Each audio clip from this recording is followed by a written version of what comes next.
Terrorist laws are so fundamental, destructive of our civil liberties and our rights and responsibilities and privileges under our Constitution that it's unbelievable. Why is it? Why is it that none of the mainstream parties will address this stuff? I ask myself over and over, and I honestly, they can't all be stupid. A lot of them must know. Is there some kind of a force that's blinding them?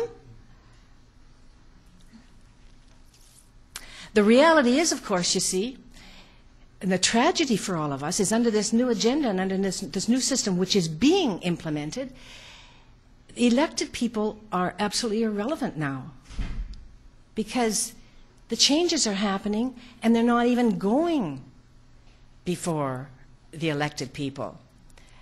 And you have to ask yourself again, how can it be that a restructuring can happen and it's all happening outside the actual government structures, the formal process, whether it's in the United States or Mexico or Canada.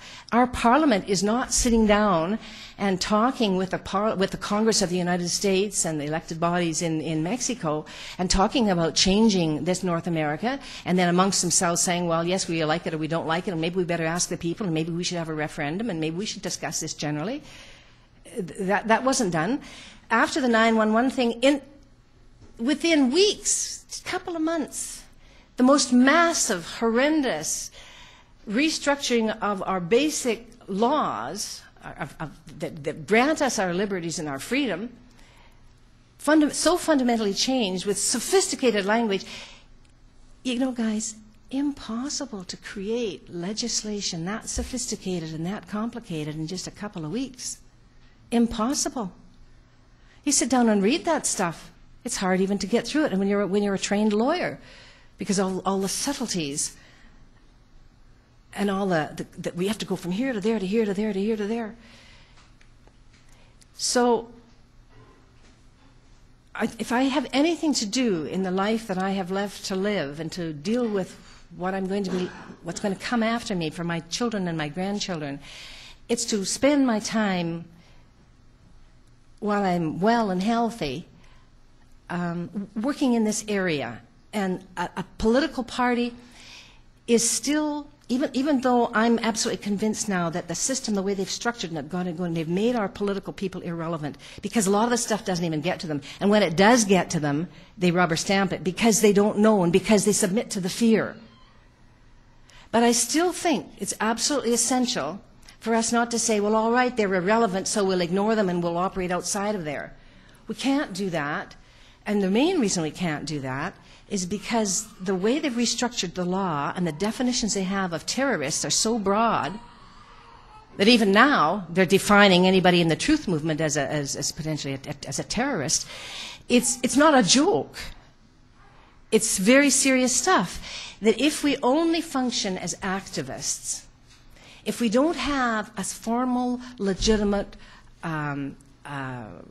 legal mechanism to work within, it's too easy for us to be scooped up and packed away wherever they pack people away.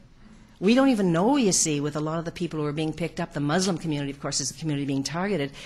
This is something that's so horrendous about the laws. The fundamental right of habeas corpus has been removed. It's so fundamental. That is the right to have you produced within 24 to 48 hours. That's a core, something that centuries of people struggle to have, so that people wouldn't be picked up for whatever arbitrary reason and locked away and allowed to rot. That's a fundamental thing. We actually have it happening in Canada and the United States and elsewhere in the world where people, that concept of the right of coming before the court and getting a date set for when you're going to be heard and actually being heard has gone out the window. These are significant, dramatic, profound, horrible developments in our law. So we have people right now in Canada, shortly after the 9/11 event, a lot of people were picked up. We didn't even know the numbers except a lot of the lawyers who were trying to work with them. Families would know their family members disappeared. They'd go to lawyers and try to find where they are.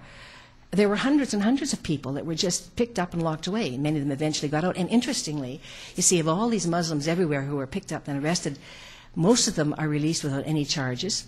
And eventually, of the charges that are made, those who are charged with, not terrorism, they're charged with some other kind of a minor offense that sort of showed up in the process of dealing with them.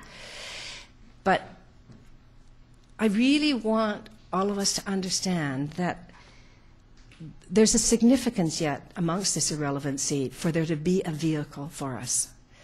Because we're a formal, registered, legal party in Canada. It's not quite so easy to just accuse a party, a legal registered party, of being a terrorist movement, as it is to accuse a truth movement of being a terrorist movement. So I just want you to think of those things as you're deciding where you're going to put your energies and what you're going to do besides think. I'm guessing that most of you who are here probably are very familiar with everything about 9/11 or a lot about 9/11. And you want to get more detailed information, especially from Barry, and you will, and you'll watch the videos. But it's my frustration always when I would go to listen to people talk about some of the horrible things that were happening in our country. You know, 10, 15 years, 20 years we've been talking about the bad stuff with NAFTA. You know, we used to be so concerned just being overtaken by the United States, but it's not just losing our Canadian identity and becoming people of the United States. It's much worse than that. It's not that we're going to be absorbed and have to become, quote, Americans. They're losing their country too. And the good thing about it for them is that their activist movement is larger than what's happening in Canada. It's a larger movement, and that's a very healthy thing. And it may very well be that that activist movement is going to continue to be the lead and is going to continue to focus on things that are going to help us to think about it. And the reason Canadians have to be concerned about it is that we've been drawn in to all the horrible aggression that's being perpetrated on the world by a leading elite into the wars. We're now aggressors. We're now tied in, we're labeled as the Allied forces, the bad guys. Harper has formally declared that the reason we have to be in Afghanistan and expand our military is because of 9/11, because of terrorists.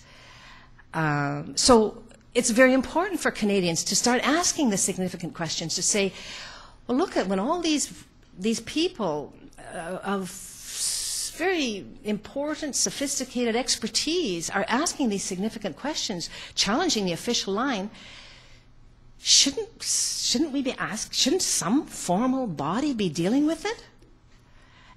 When we're asked to change our entire structuring of how we live our lives and how we function in our own country and then in the rest of the world, shouldn't we understand, don't we have the right, and I sort of course we do, to really examine the raison d'etre for changing our structure? That's why this movement is so core. It's so fundamental and so core.